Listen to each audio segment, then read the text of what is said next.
সক্রেটিসের সেই বিখ্যাত উক্তি মনে আছে, to be is to do, অর্থাৎ ফল পেতে গেলে কর্মের উপস্থিতি অবশ্যম্ভাবী। রাজ্যের প্রশাসনিক জোড়া স্বস্তির ছবি আজ দেখলাম দুটি পদক্ষেপের ছবি। একদিকে আপাতত স্বস্তি ভাঙড়ে, নির্বিঘ্নে সেখানে রুট মার্চ করলো বিশাল পুলিশ বাহিনী, আর এদিন অন্তত কোনো বাধার সম্মুখীন হতে হয়নি তাদের। আবার উল্টো দিকে আমরা দেখলাম পুলিশের কাছে আত্মসমর্পণ করলেন নন্দীগ্রাম কাণ্ডে নাম উঠে আসা সেই মোস্ট ওয়ান্টেড মাওবাদী নেতা রঞ্জিত পাল ওরফে তড়িৎ এবং তার স্ত্রী। সব মিলিয়ে আইন শৃঙ্খলার মতো বিষয়গুলি নিয়ে বারবার বিরোধীরা যখন আক্রমণ শানাচ্ছে সরকারের বিরুদ্ধে, তখন এই জোড়া ঘটনা নিশ্চিতভাবেই কিছুটা স্বস্তির যোগান দেবে শাসক শিবিরে, অন্তত আপাতত। আর এই অনুষ্ঠান যখন শুরু করতে চলেছি তখন খবর আসছে শর্মিষ্ঠা চৌধুরী, সিপিআইএমএল রেড স্টারের সদস্যা, তাকে ভাঙড়েরই মাছিভাঙা থেকে পুলিশ গ্রেফতার করেছে। আজকের অনুষ্ঠান শুরু করব আজকের দিনের সবথেকে বড় দুটো ঘটনার দিকে নজর রেখে। দেখুন, একই দিনে প্রশাসনের কাছে জোড়া স্বস্তির ছবি। অগ্নিগর্ভ পরিস্থিতির এক সপ্তাহ পর পুলিশ যেদিন বাধাহীনভাবে ভাঙড়ে ঢুকল, সেদিনই পুলিশের কাছে আত্মসমর্পণ করল শীর্ষ মাওবাদী নেতা রঞ্জিত পাল ওরফে তড়িৎ এবং তার স্ত্রী ঝর্ণাগিরি ওরফে অনিতা পাল। নন্দীগ্রাম জমি আন্দোলনের সময় এই রঞ্জিত পালের নাম উঠে এসেছিল সংবাদ শিরোনামে। কথায় বলে মর্নিং শোজ দ্য ডে। পুলিশের কাছেও বুধবার সকালটা শুরু হয় মসৃণভাবেই। 17 তারিখ অগ্নিগর্ভ পরিস্থিতির পর থেকে ভাঙড়ের যে গ্রামগুলির ধারে কাছে তারা ঘেঁষতে পারছিলেন না, এদিন সেখানেই পুলিশ, র্যাব, কমব্যাট ফোর্স, রোবোকপের বিশাল বাহিনী বিনা বাধায় ঢুকল। সকাল 10টা নাগাদ কাশীপুর থানা থেকে দুভাগে ভাগ হয়ে গ্রামে ঢোকে বাহিনী। একদল ঢোকে কাশীপুর হয়ে, অন্য দল পোলেরহাট বাজার হয়ে বগদোবার দিক দিয়ে। থমথমে ভাঙড়ে শান্তি শৃঙ্খলা ফিরিয়ে আনতে গ্রামবাসীদের সহযোগিতাও চান তারা। কোন রকম প্রয়োজনায় পা না দিয়ে পুলিশকে সাহায্য করুন, আইনকে মাথায় রেখে চলুন, আইনের মান্যতা দিন, এটাই চায় প্রশাসন আপনাদের থেকে। আপনাদের ভয়ের কোনো কারণ নেই। পুলিশ ঢোকার পরই এদিন ভাঙড়ের বিভিন্ন রাস্তা দিয়ে ফের শুরু হয় যান চলাচল, খোলে দোকানপাট। ভাঙড়ে যখন এই ছবি, তখন প্রায় 32 কিলোমিটার দূরে ভবানী ভবনেও পুলিশের কাছে স্বস্তির ছবি। আত্মসমর্পণ করল নন্দীগ্রাম আন্দোলনের সময় খবরে উঠে আসা মাওবাদী নেতা রঞ্জিত পাল ওরফে তড়িৎ এবং তার স্ত্রী ঝর্ণা ওরফে অনিতা।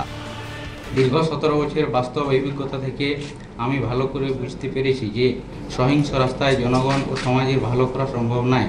দীর্ঘ 17 বছরের বিভিন্ন সহিংস ঘটনায় যাদের প্রাণহানি হয়েছে, যাদের ক্ষতি হয়েছে, যাদের পরিবার আত্মীয় স্বজনের কাছে আমি নতমস্তকে ক্ষমা চাইছি। আমি যখন পার্টিতে যুক্ত হই সে সময়ের সমস্যাগুলি বর্তমানে সরকার উদ্যোগ নিয়ে সমাধান করেছে। সঙ্গে সঙ্গে আমাদের মতো সমাজের মূল স্রোত থেকে যারা বিচ্ছিন্ন হয়েছে তারাকে সমাজের মূল স্রোতে ফিরে এসে সাধারণ ও সুস্থ জীবনযাপন করার ও জনগণের ভালো করার সুযোগ দিচ্ছে।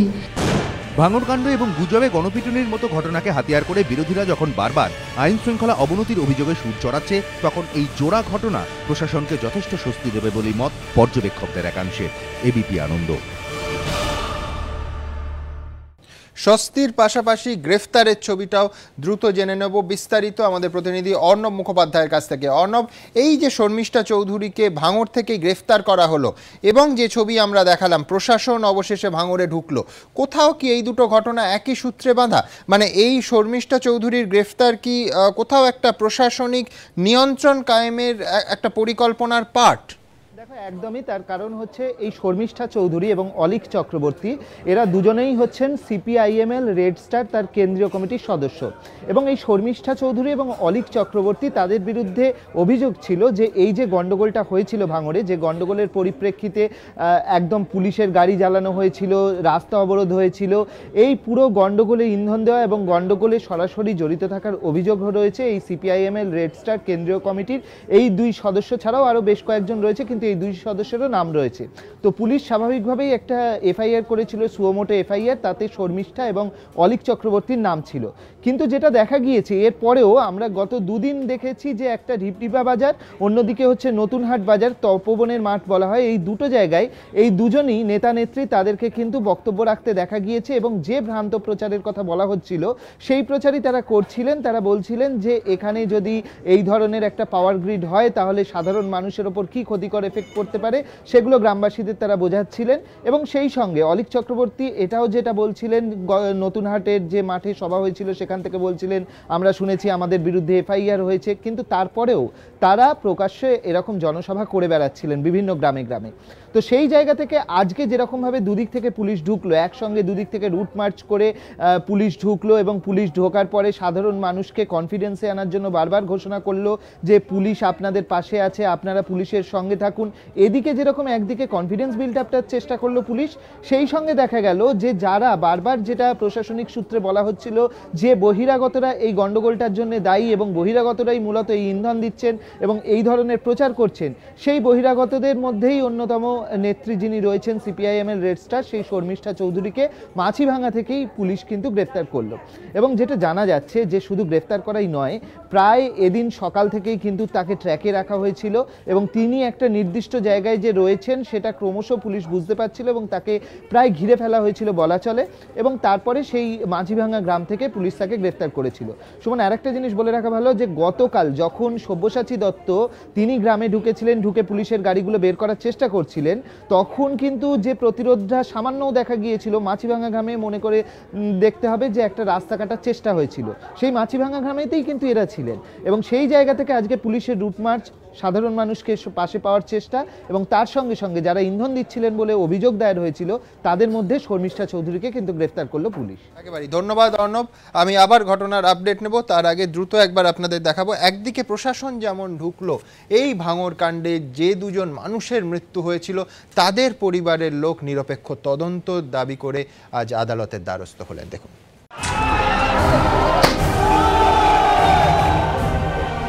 রণক্ষেত্র পরিস্থিতির এক সপ্তাহ পর অবশেষে ভাঙড়ের গ্রামে গ্রামে পা রাখল পুলিশ বাহিনী।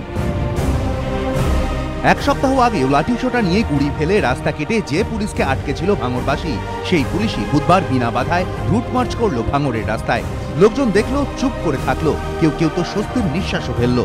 থমথমে পরিস্থিতির মাঝেই পুলিশ দিনভর শান্তির বার্তা ছড়ানোর চেষ্টা করলো। কোনো রকম ভয়ের কোনো ব্যাপার নেই, প্রশাসন আপনাদের সাথে আছে, আপনারা নির্ভয়ে আপনাদের কাজ করতে পারেন। মঙ্গলবার বিকেলেই রাজারহাট নিউ টাউনের তৃণমূল বিধায়ক সব্যসাচী দত্ত ভাঙড়ে ঢুকে রাস্তা থেকে গাছের গুঁড়ি সরিয়ে দেন। পর্যবেক্ষকদের একাংশের মতে প্রশাসনের সামনে ভাঙড়ে ঢোকার রাস্তা কার্যত তৈরি হয়ে যায় এরপরই। দেরি না করে বুধবার সকালেই কাশীপুর থানায় ডেকে পাঠানো হয় পুলিশ, র্যাব, কমব্যাট ফোর্স এবং রোবোকপের বিশাল বাহিনীকে, সব মিলিয়ে প্রায় 450 জন। সকাল 10টা নাগাদ তারা দুটি দলে ভাগ হয়ে ভাঙড়ের দিকে রওনা দেয়। একদল ঢোকে কাশীপুর হয়ে। পুলিশের যে বিভিন্ন জায়গা থেকে এসডিবিও, অ্যাডিশনাল এসপি, আইপিএস অফিসারদের তাদেরকে এখানে নিয়ে আসা হয়েছে, হায়ার লেভেলের অফিসাররা রয়েছেন এবং এই পুরো রোবোকপের যে টিমটা আমরা বলছি সেই টিম কিন্তু ইতিমধ্যেই সজ্জিত হয়ে পড়েছে এবং তারা পৌঁছে যাবে প্রত্যেকটা গ্রামে গ্রামে, যাতে করে কোনো অশান্তি না হয় গ্রামেতে, সেই বিষয়টা সুনিশ্চিত করার জন্যই গ্রামে পুলিশ ঢুকছে। পুলিশের অন্য দল পোলেরহাট বাজার হয়ে বগডোবার দিক দিয়ে। বিরাট বাহিনী, এই বাহিনী কিন্তু বগডোবা এলাকা থেকে ভাঙড়ের মধ্যে ঢুকলো। পাপিয়া সুলতান একজন সিনিয়র অফিসার, তার নেতৃত্বেও কিন্তু বিরাট বাহিনী আর একটা পার্টি পুলিশের, তারা গ্রামের মধ্যে ঢুকছেন। আজকে 25শে জানুয়ারি 2017, টানা 8 দিন পর দক্ষিণ 24 পরগনা জেলা পুলিশ, রাজ্য পুলিশের সিনিয়র অফিসার এবং অন্যান্য অফিসারদের নেতৃত্বে, বেশ কয়েকজন আইপিএস পদমর্যাদার অফিসারের নেতৃত্বে অবশেষে পুলিশ আধিকারিকরা ভাঙড়ে ঢুকলেন। যে পাওয়ার গ্রিড প্রকল্প নিয়ে 17 তারিখ ভাঙড় উত্তপ্ত হয়ে ওঠে, তার সামনে পৌঁছে দাঁড়িয়ে যায় বাহিনী। বাহিনীর উদ্দেশ্যে প্রয়োজনীয় নির্দেশ দেন অফিসারেরা। এখান থেকে পুলিশ, র্যাব এবং কমব্যাট ফোর্সের জওয়ানরা ভাঙড়ের ভেতরে মাছিভাঙা, খামারাইট, শ্যামনগরের মতো গ্রামে চলে যান, যেখানে অশান্তির আঁচ সব থেকে বেশি ছড়িয়েছে। সমস্ত গ্রামবাসী বন্ধুকে জানানো যাচ্ছে, আপনারা এলাকায় শান্তি শৃঙ্খলা বজায় রাখুন, পুলিশ প্রশাসন সর্বদাই আপনাদের সাথে আছে। এক সপ্তাহ আগে এই ভাঙড়েই একের পর এক পুলিশের গাড়ি জ্বালিয়েছিল গ্রামবাসীরা, গাড়ি ফেলে দিয়েছিল জলে। মঙ্গলবার তৃণমূল বিধায়কের সামনেই সেই সব গাড়ি সরানোর কাজ শুরু হয়েছিল। আর বুধবার হাত লাগালো পুলিশ নিজেই। শ্যামনগরের কাছে জলাশয়ে একটি পুলিশের গাড়ি বুধবার সকাল পর্যন্ত পড়েছিল, বাহিনীর তত্ত্বাবধানে সেটিকে তোলা হয়। এই টোনা পদ্মপুকুরেই যেদিন গন্ডগোল হয়েছিল সেদিন পুলিশের বেশ কয়েকটি গাড়ি সেগুলো ভাঙচুর হয়, অগ্নিসংযোগ হয় এবং এই টাটা সুমোটা একদম পুকুরের প্রায় মাঝখানে ছিল। এদিন যেটা দেখা যাচ্ছে যে পুলিশ ক্রেন আনে এবং পুলিশ ক্রেন আনার পর যেরকম দেখা যাচ্ছে এই টাটা সুমোটাকে উদ্ধার করা হচ্ছে। এই গাড়ির চালক সেদিন কিভাবে প্রাণে বেঁচে ফিরেছেন সেই রুদ্ধশ্বাস কাহিনীও শুনিয়েছেন এক গ্রামবাসী। রক্ত পড়ছে ছেলেটার মাথা দিয়ে। তখন কি করেছি, আমি একটা ছেলেকে বললাম, বাবা বাঁচাতেই হবে, যার ছেলেই হোক, আমার ছেলেও যদি হয়। তখন আমি ছেলেটাকে বলছি, বাবা শিগগির একটা কলা গাছের কেটে নিয়ে এসো। সঙ্গে সঙ্গে কলা গাছ কেটে দিলে সঙ্গে সঙ্গে আটাতে জোরে বন্ধ হয়ে গেল রক্তটা। ভালো, এসবগুলো রক্ত দিয়ে মুছে দিলাম গামছা দিয়ে। তৃণমূল বিধায়ক সব্যসাচী দত্ত গ্রামে ঢোকার পর ভাঙড়ের মাছিভাঙায় মঙ্গলবার রাতে প্রতীকী প্রতিবাদ স্বরূপ গ্রামবাসীরা ফের একটি রাস্তা কেটে দেন। গ্রামের যে রাস্তা সেটা কিন্তু গ্রামবাসীরা সম্পূর্ণভাবে কেটে দিয়েছেন। সামান্য একটুখানি জায়গা রাখা হয়েছে যেখান থেকে সাইকেল বা বাইক যেতে পারে। তবে বুধবার সকালে আবার সেই কাটা অংশ তারাই বুঝিয়ে দেন। সরকারি যে ব্যাপারটা আছে, গ্রামবাসীদের ইচ্ছার বিরুদ্ধে কিছু হবে না, সুতরাং আর ওদেরকে ভুল বোঝানো হয়েছিল, সেই ভুল বোঝানোর ব্যাপারটা অনেকটা কেটে গেছে। Situation is slowly becoming normal. এদিন পুলিশ ঢোকার পরও গ্রামবাসীদের মধ্যে কারো কোনো বিরূপ প্রতিক্রিয়া দেখা যায়নি, উল্টে অনেকের চোখে মুখে ছিল স্বস্তির ছাপ। আজকে যাবই, শুনিয়ান সব ফ্যামিলি আছে, সব জামার বাড়ি, শ্বশুর বাড়ি, নানার বাড়ি, আর সবাই আনতে হবে, কাজ করলে চলে আসবো। রাত থেকে একদম পুরো শান্তি দেখা আছে। আজকে রাত থেকে ঠিক হয়ে যাবে পুরো? হ্যাঁ, আশা করা যাচ্ছে তো পুরো। আশা মানে আমরা তো আসছি তো কদিন ধরে, কোনো অসুবিধা নেই। এদিকে ভাঙড় ইস্যুতে ভাঙড় সংহতি মঞ্চ নামে একটি সংগঠন তৈরি করেছেন বিদ্যুৎজনেদের একাংশ। বুধবার তাদের সভায় উপস্থিত ছিলেন সুদন চক্রবর্তী, প্রাক্তন মুখ্য সচিব অর্ধেন্দু সেন। উপস্থিত না থাকলেও লোকসভার প্রাক্তন স্পিকার সোমনাথ চট্টোপাধ্যায় একটি বিবৃতি লিখে পাঠান। এদিনই ভাঙড়ে গুলিতে নিহত মফিজুল খানের পরিবারের তরফে নিরপেক্ষ তদন্তের দাবিতে হাইকোর্টে মামলা করা হয়। আমি চাচ্ছি সিবিআই তদন্তটা হোক, ন্যায্য বিচারটা যেটা হয়, আমি সেটা মানে কোর্টের কাছে এসেছি ওই জন্যতে। মঙ্গলবার বিচারপতি জয়মাল্য বাগচির এজলাসে এই মামলার শুনানি হতে পারে। এবিপি আনন্দ।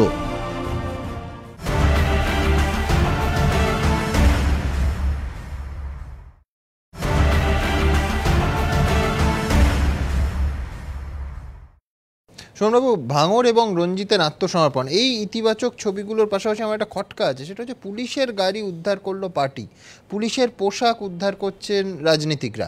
আমি বলছি, কোথাও কি প্রশাসনের ওপর শেষ পর্যন্ত রাজনীতি আপার হ্যান্ড নিল? না না না, ভাঙড়ে শান্তি ফেরাতে বরঞ্চ প্রশাসন একটা অত্যন্ত উল্লেখযোগ্য ভূমিকা নিয়েছে এবং খুব সব পরিস্থিতিটা স্বাভাবিক করার ক্ষেত্রে গুরুত্বপূর্ণ ভূমিকা তারা নিয়েছে। এখন বিভিন্ন লেভেলে আলাপ আলোচনা হয়েছে, রাজনৈতিক স্তরেও আলাপ আলোচনা হয়েছে এবং কাল পুলিশ ঢোকেনি, কিন্তু গ্রামের সীমান্তে উপস্থিত ছিল। অর্থাৎ গ্রামের সিচুয়েশনটা বুঝে নেওয়া, ওভারঅল কি তাদের মানুষের কি প্রতিক্রিয়া, সেগুলো বুঝে নিয়ে আজকে সকালে খুব মসৃণ গতিতে যে প্রশাসনের অনুপস্থিতি আমরা সিঙ্গুর নন্দীগ্রাম পর্বে দেখেছি, সেই প্রশাসনিক অনুপস্থিতিটা এটা সম্পূর্ণভাবে ভ্রান্ত প্রমাণ করেছেন এই সরকার একবারে প্রশাসনিক স্তরে। এবং সবথেকে গুরুত্বপূর্ণ যে ব্যাপারটা ঘটেছিল, এটা একটা সংগঠিত ষড়যন্ত্র। অর্থাৎ বিশ্ববঙ্গ সম্মেলনের মুহূর্তে এই উন্নয়নকে স্তব্ধ করে দেওয়ার জন্য যে ঘটনাগুলো ঘটিয়েছিল, সেটা একটা সংগঠিত ষড়যন্ত্র হয়েছিল। এবং এই ষড়যন্ত্রের বলি আপনারা দেখালেন একটু আগে, যে ওই সেফ ডেমোক্রেসি বা ধরুন আক্রান্ত আমলার মতো সংস্থাগুলো, তারাও আবার নতুন করে ভেসে ওঠার চেষ্টা করেছিল এই ভাঙড়কে কেন্দ্র করে। এটা অন্তত ভাঙড়ের মানুষকে ধন্যবাদ যে আর একটা নন্দীগ্রাম বা সিঙ্গুর তারা হতে দেননি, কারণ সেই হওয়ার সম্ভাবনা ছিল না।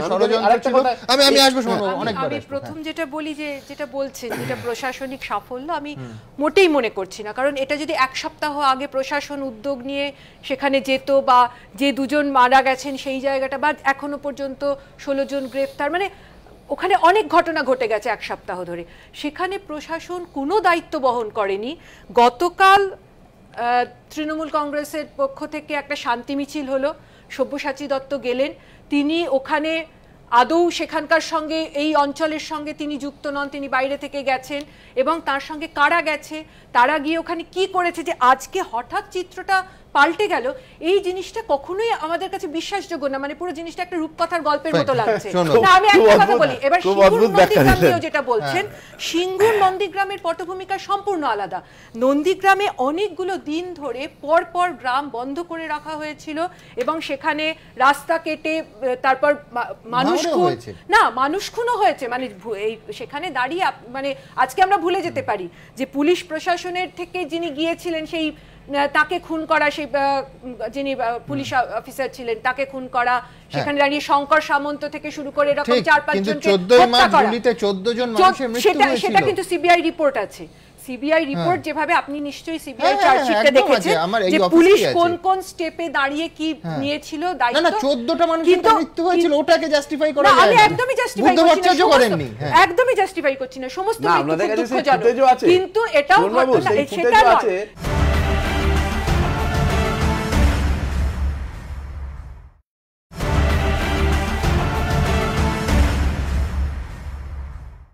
তাদেরকে 14 মার্চ গুলিতে 14 জন মানুষের মৃত্যু হয়েছিল। সেটা কিন্তু সিবিআই রিপোর্ট আছে।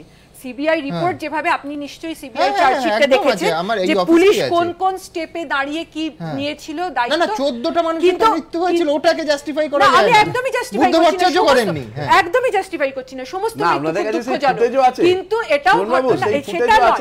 কিন্তু আজকে দাঁড়িয়ে কোন সন্ত্রাস ওখানে চালানো হয়েছে গতকাল, সেটাও তো আমাদের ভাবতে হবে, সেটাও তো আমাদের জানতে হবে যে কি সন্ত্রাস কালকে। এটা তো ঘটনা নয় যে সিঙ্গুর নন্দীগ্রামের মতো আজকে পটভূমি। আপনি বলছেন এই শান্তিটা সন্ত্রাসের প্রতিক্রিয়া, আসলে সন্ত্রাস। সেটা আমি যেটা অদ্ভুত একটা প্রতিক্রিয়া উনি দিলেন, আমি বুঝতে পারছি না। বামপন্থীদের খুব দ্রুত চরিত্র বদলাচ্ছে। আপনি দেখেছেন যে যখন ওই মিলন মেলার প্রাঙ্গণে যে বিক্ষোভ সমাবেশটা হয়েছিল, তাতে সুজন বাবু মুড়ি তেলে ভাজার বিরুদ্ধে কথা বলেছিলেন। এখন স্বাভাবিক, বামপন্থীরা এখন আর মুড়ি তেলে ভাজার পথে তারা হাঁটেন না, তারা এখন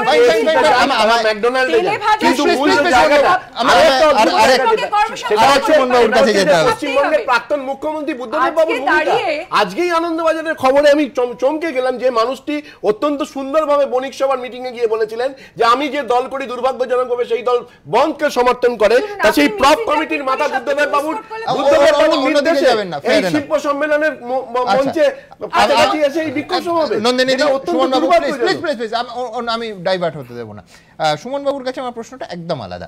সেটা হচ্ছে, ধরুন প্রশাসন ঢুকেছে, পাওয়ার গ্রিডের সাবস্টেশনের কাজটা কিন্তু ঝুলে রইল। কিরকম পর্যায়ে কাজটা ছিল? 300 কোটি টাকা খরচ হয়ে গেছে। 2013 থেকে 16 অবধি 4 বছর কাজ হয়েছে। দক্ষিণ এবং উত্তর 24 পরগনার বিস্তীর্ণ এলাকায় বিদ্যুতের ছবিটাই পাল্টে যেত। হ্যাঁ ঠিক, কাঠের গুঁড়ি যা ছিল সরেছে, কাটা রাস্তা জোড়া হয়েছে, এবং মানুষ, ডিজিও বললেন, মানুষ যা চায় তাই হবে। আমার প্রশ্নটা হচ্ছে, এই শান্তি অশান্তির টানাপোড়েনে, এই রাজনীতির টানাপোড়েনে উন্নয়নটা এগোবে না থমকে থাকবে? দেখুন, প্রজাতন্ত্র দিবসের আগের দিন আমার মনে হয় এই বিশ্লেষণটা আবার করা দরকার। জন মার্শাল, ইউএস জুডিশিয়ারির হেড, চিফ জাস্টিস, উনি বলছেন গণতন্ত্র থেকে প্রজাতন্ত্র তফাৎটা কি? যেমন কেওস, অশৃঙ্খলার থেকে শৃঙ্খলার তফাৎ। কারণ আপনি যদি সব জিনিসই সাধারণ মানুষের ওপর ছেড়ে দিয়ে তারপরে করতে চান, তার প্রতিনিধি নিয়ে নয়, তাহলে আপনি মবক্রেসির মধ্যে যাবেন এবং এদের ভুল বুঝিয়ে নিজের চক্করে নিয়ে এসে যে কোনো আমি ষড়যন্ত্রে পড়তে পারি।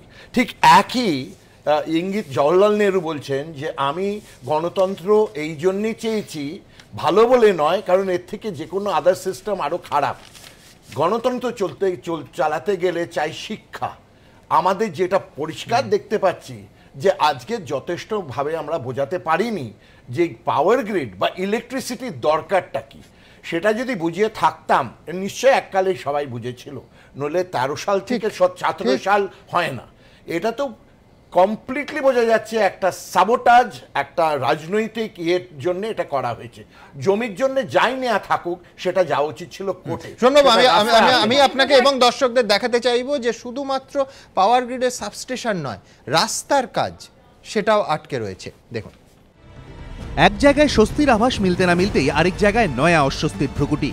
রাজ্য প্রশাসন যেদিন বাধাহীনভাবে ভাঙড়ে পা রাখল, সেদিনই জমি অধিগ্রহণের বিরুদ্ধে ক্ষোভে ফুঁসে উঠল রাজারহাটে নিউ কলকাতা প্ল্যানিং এরিয়ার বাসিন্দারা। ভাঙড়ে জমি আন্দোলনের রেশ কি এবার রাজারহাটেও? রাজারহাটের নিউ কলকাতা প্ল্যানিং এরিয়াতে প্রস্তাবিত রাস্তার জন্য সরকারের যে জমি অধিগ্রহণের প্রক্রিয়া বা পরিকল্পনা, তার বিরোধিতায় কিন্তু নিঃশব্দে আন্দোলনের সলতে পাকানো শুরু হয়েছে। সরকারকে জমি নিতে গেলে আমাদের মেরে ফেলে নিতে হবে, তার আগে সরকার জমি নিতে পারবে না, কোনো রকমের জন্য দেবো না। আমাদের রাস্তা দরকার নেই, অনেক হয়েছে। রাজারহাট ও ভাঙড় লাগোয়া এই এলাকা ব্রাডার অন্তর্গত ছিল, অর্থাৎ ভাঙড় Rajarhat area development authority. Trinamool সরকার এসে এর নাম দেয় NKDA বা নিউ কলকাতা ডেভেলপমেন্ট অথরিটি, যার অন্তর্গত এই এলাকা। নয়া নাম নিউ কলকাতা প্ল্যানিং এরিয়া বা NKPA। সম্প্রতি NKPA এলাকায় কয়েকটি জায়গায় রাস্তা তৈরির প্রস্তাব দেয় রাজ্য সরকার। 2015 সালের জানুয়ারি মাসে এই মর্মে বিজ্ঞপ্তি জারি হয়। মাস কয়েক আগে তা চূড়ান্ত হয়, কিন্তু রাস্তা তৈরির পথে এখন কার্যত দেওয়াল তুলে দাঁড়িয়েছে ক্ষুব্ধ গ্রামবাসীরা। NKPA এলাকায় মোট জমি 14,000 একর। প্রস্তাবিত রাস্তা তৈরির জন্য দরকার সাকুল্যে 150 একরের কিছু বেশি। নিয়ম অনুযায়ী রাজ্য সরকারকে সেই জমি অধিগ্রহণ করতে হবে, কিন্তু তাতেই বেঁকে বসেছে জমির মালিকরা। এমনকি জমি অধিগ্রহণ করতে হলে এখানেও পরিস্থিতি ভাঙড়ের মতো অগ্নিগর্ভ হয়ে উঠতে পারে বলে হুঁশিয়ারি দিয়েছে তারা। ও আসুক একবার জমি নিতে। আমাদের যেটুকু বেঁচে আছে আমাদের ভিটে বাড়ি করার জন্য আমরা রাখতে চাই। এমনিতেই তৃণমূল সরকারের নীতি তারা জোর করে জমি অধিগ্রহণ করবে না, তার উপর জমি নিয়ে বিক্ষোভের জেরে যে পরিস্থিতি কোথায় গড়াতে পারে তার টাটকা উদাহরণ হাতের কাছেই রয়েছে ভাঙড়। পাওয়ার গ্রিডের জন্য অধিগৃহীত মাত্র 13 একর জমি নিয়ে যে জায়গা 17 তারিখ উত্তাল হয়ে ওঠে। এই প্রেক্ষিতে নিউ কলকাতা প্ল্যানিং এরিয়ার জমির মালিকদের ক্ষোভের কথা শুনে সরকারের বক্তব্য, রাজারহাটের আরেকটা প্যারালাল রাস্তা হবে এবং সেটার জন্য আমরা এলইউডিসিপি করা আছে, অর্থাৎ যারাই বাড়ি করবে রাস্তাটা ছেড়ে রাস্তার জায়গাটা ছেড়ে তাদের করতে হবে। কিন্তু আমরা কোনো জায়গায় জোর করে কারোর কাছ থেকে জমি নেব না। সিঙ্গুরের জমি ফেরতের পর থেকেই বর্ধমান, শিলিগুড়ি, রাজারহাটে বিভিন্ন প্রকল্পের জন্য অধিগৃহীত জমির মালিকরা জমি ফেরত চেয়ে আন্দোলনে নেমেছেন। এর মধ্যে বর্ধমানের উল্লাসে ল্যাংচা হাবের জন্য অধিগৃহীত জমি থেকে প্রকল্প সরিয়ে দিয়েছেন মুখ্যমন্ত্রী। ভাঙড়েও আন্দোলনের জেরে পাওয়ার গ্রিড প্রকল্পের কাজ বন্ধ। এরপর নতুন কোনো জায়গায় আরও কোনো অপ্রীতিকর পরিস্থিতি তৈরি হবে না তো? প্রশ্ন নানা মহলে। বিতনু চট্টোপাধ্যায় ও অরিত্রিক ভট্টাচার্য, এবিপি আনন্দ, কলকাতা। আমি মাসিউর রহমানের কাছে আসবো আরেকটা বিষয় নিয়ে, সেটা হচ্ছে শুরুতেই যেটা দেখালাম যে সুচিত্রা মাহাতো, জাগরি বাস্কের পর এবার রঞ্জিত পাল, তড়িৎ, এবং এরা কেউই একেবারে শীর্ষস্থানীয় মাওবাদী নেতা নেত্রী বলা যায়, মানে নিচুতলার একজন মাওবাদী কর্মী বা এরকম কিছু নয়। এরপরও কি কোথাও এই মাওবাদী বিরোধী যে প্রশাসনের অ্যাক্টিভিটি তাতে একটা সমাধানের শিলমোহর পড়লো? এখন জঙ্গলমহল অপেক্ষাকৃত শান্ত, আপনি মানবেন, সেটা কি মানে শান্তিটা কিছু দিনের জন্য বিরাজ করবে এই নিশ্চয়তা পাওয়া যাচ্ছে না? অন্তত টেন্ডেন্সিটা সেদিকে আর কি।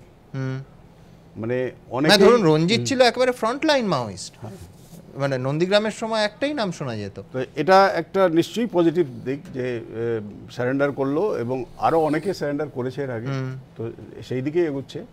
তো আপাতত তো মানে ভালো, এটা ভালো দিক এবং শান্তই থাকবে আর কি মনে হচ্ছে। এই পার্টে আপনি প্রশাসনের সাফল্য মানবেন? না, আমি একটা জায়গা বলছি যে সেই সময় গুলির লড়াই হচ্ছে না, মুখ্যমন্ত্রী তখন বিরোধী দলনেত্রী ছিলেন, সেই সময় বলেছিলেন পশ্চিমবঙ্গে মাওফাও কিছু নেই, এই মন্তব্য করেছিলেন। এবং নন্দীগ্রামে যেটা বারবার বলা হয়েছে, নন্দীগ্রামের পরিস্থিতিটা তৈরি করার পেছনে একটা মাওবাদী এবং অন্যান্য একটা বিরাট চক্রান্ত, আদারওয়াইজ নন্দীগ্রাম ওই রকম একটা অগ্নিগর্ভ পরিস্থিতি তৈরি হওয়ার কথা ছিল না। এবং না, এটা কোনো এটার সঙ্গে কোনো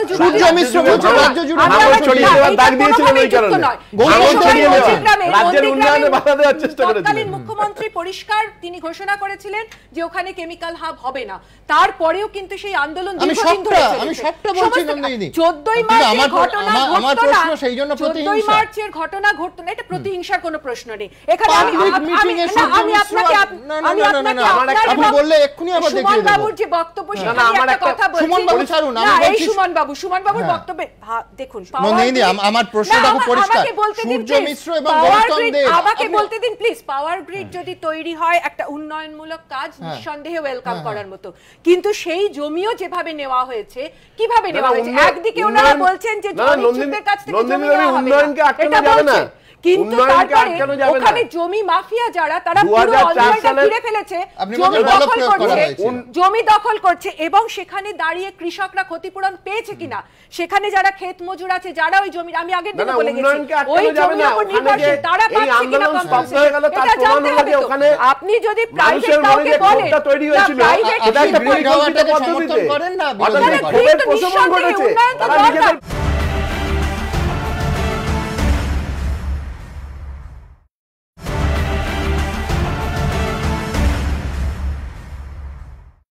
জমি দখল করছে এবং সেখানে দাঁড়িয়ে কৃষকরা ক্ষতিপূরণ পেয়েছে কিনা, সেখানে যারা ক্ষেত মজুর আছে, যারা ওই জমি, আমি আগের দিনে বলে গেছি, ওই জমির উপর নির্ভরশীল, তারা পাচ্ছে কিনা কম্পেনসেশন, এটা জানতে হবে তো। আপনি যদি প্রাইভেট কাউকে বলেন, সমর্থন করেন না,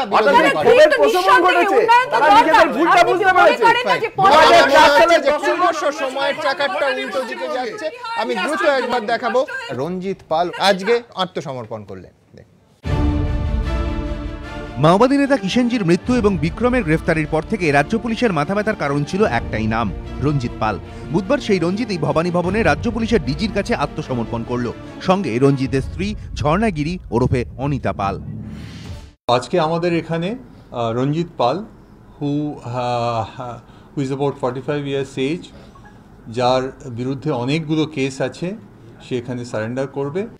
কে এই রঞ্জিত পাল? কিভাবে তার মাওবাদী সংগঠনে আসা? কেন সে পুলিশের কাছে মোস্ট ওয়ান্টেড ছিল? রঞ্জিত পাল আদতে বাঁকুড়ার বারিকুল থানার খেজুর খেন্না গ্রামের বাসিন্দা। ছোট থেকে পড়াশোনায় ভালোই ছিল, কিন্তু তরুণ বয়সে হঠাৎই অতি বামপন্থায় ঝোঁক। শেষমেশ 28 বছর বয়সে পাকাপাকিভাবে সংগঠনে নাম লেখানো। চেহারা ছোটখাটো, দেখতে শান্তশিষ্ট, কিন্তু এহেন শান্ত চেহারার রঞ্জিতই ছিল পুলিশের কাছে ত্রাস। অসম্ভব ক্ষিপ্র, ভয় ডরের লেশ মাত্র নেই। আর রঞ্জিতের সবথেকে বড় ক্ষমতা, সে গেরিলা কায়দায় যুদ্ধে পারদর্শী। প্রথমবার পুলিশের খাতায় তার নাম উঠে আসে 2005 সালে বারিকুল থানার তৎকালীন ওসি প্রবাল সেনগুপ্ত খুনের ঘটনায়। ব্যাগে প্রেসার বম্ব রেখে ওসিকে খুনের এই ফুলপ্রুফ ছক কষে রঞ্জিতই। এরপর কখনো পুরুলিয়ার বান্দোয়ানে পুলিশের ওপর হামলা, কখনো শিলদায় ইএফআর ক্যাম্প থেকে অস্ত্র লুঠের মতো বড় ঘটনায় রঞ্জিতের নাম উঠে আসতে থাকে। 2010 সালে পুরুলিয়া থেকে পুলিশ অফিসার পার্থসারথী বিশ্বাস ও শিক্ষক সৌম্যজিৎ বসু নিখোঁজ হন। অভিযোগ, তাদের দুজনকেই তুলে নিয়ে যায় রঞ্জিতের বাহিনী। 1 বছর পর দুজনেরই কঙ্কাল উদ্ধার হয়। মাওবাদীদের মধ্যে তরিত, রাহুল, রোহিত নামেও সমান পরিচিতি ছিল রঞ্জিতের। বর্তমানে মাওবাদীদের রাজ্য মিলিটারি কমিশনের সদস্য ছিল সে। এছাড়াও বিজে ও বিআরসি অর্থাৎ বাংলা, ঝাড়খণ্ড, ওড়িশা বর্ডার রিজিয়নাল কমিটির অন্যতম এরিয়া কমান্ডারও ছিল রঞ্জিতই। সূত্রের খবর, নন্দীগ্রাম আন্দোলনের সময় সেখানে সক্রিয় ছিল রঞ্জিত। জমি আন্দোলন ঘিরে নন্দীগ্রাম যখন জ্বলছে, তখন কাটা রাস্তা পেরিয়ে এক পুলিশকর্তা বাইক নিয়ে সেখানে পৌঁছে গিয়েছিলেন। তার নজরে এসেছিল মাও নেতা রঞ্জিতের গতিবিধি। সূত্রের খবর, নন্দীগ্রাম থেকে ফিরে তৎকালীন মুখ্যমন্ত্রী বুদ্ধদেব ভট্টাচার্যকে সেই রিপোর্ট দিয়েছিলেন ওই পুলিশ কর্তা। এখন রঞ্জিত যখন আত্মসমর্পণ করছে, তখন সেই পুলিশ কর্তাও কলকাতা পুলিশের উচ্চ পদে রয়েছেন। নন্দীগ্রামে থাকার সময় রঞ্জিতের সঙ্গে তার স্ত্রী ঝর্ণা গিরি ওরফে অনিতার পরিচয় হয়। নন্দীগ্রাম আন্দোলন থেকে সিপিআই মাওবাদী পার্টির আদর্শে বিশ্বাস করে দলমা অযোধ্যা জোনাল কমিটির সদস্য ও অযোধ্যা এরিয়া কমিটির সম্পাদক রূপে কাজ করছিলাম।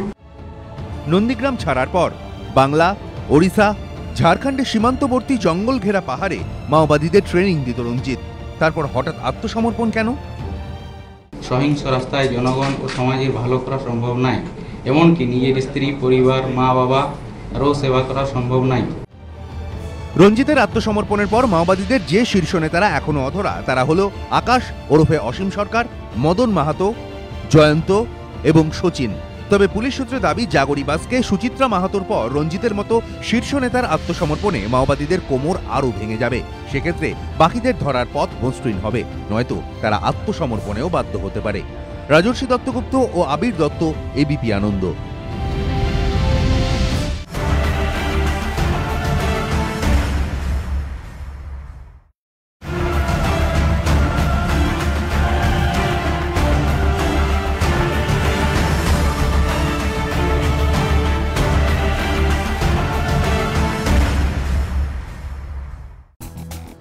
ঘণ্টাখানেক সঙ্গে সুমন নিবেদন করছে আধুনিক টিএমটি বার্স, ভরসা হমেশা। সহযোগী নিবেদক সফেদ ডিটারজেন্ট পাউডার, সাফাই কা সুপারস্টার। বিবেকানন্দ হসপিটাল, দুর্গাপুর, আমরা জানি জীবনের মূল্য। রাজা গোল্ডেন মারি বিস্কিটস, সোনালী স্বপ্নের স্বাদ চিরন্তন।